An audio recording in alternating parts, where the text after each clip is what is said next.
So, Mike, we can all agree that Cam Newton's the MVP, right? No question. Cam went from being a villain to a lot of people to being both the hero the Panthers need and the one the league deserves.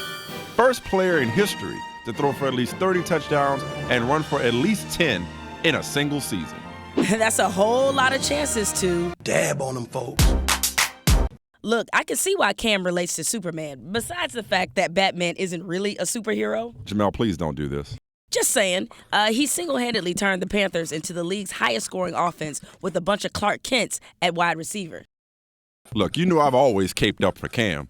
It's like he finally figured out how to harness those superpowers this season. Forget being stronger than a locomotive or faster than a speeding bullet. How about that X-ray vision my man has in the red zone? 24 touchdowns to no picks.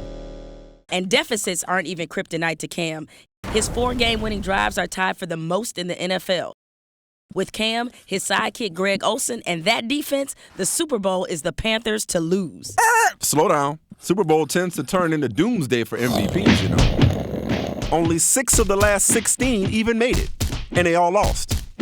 You got to go back to Kurt Warner in '99 to find the last MVP to win it all. But this isn't just an MVP season, it's an all-time great one. Cam's just the 7th player in NFL history to combine for at least 45 passing and rushing touchdowns in a season. Okay, but how many of those previous 6 won the Super Bowl? I'll wait. But when was the last time an MVP also had a defense ranking in the top 2 in yards allowed per play? I'll tell you, it was Brett Favre and the 1996 Packers. And yes, they won the Super Bowl. Now kneel before Zion.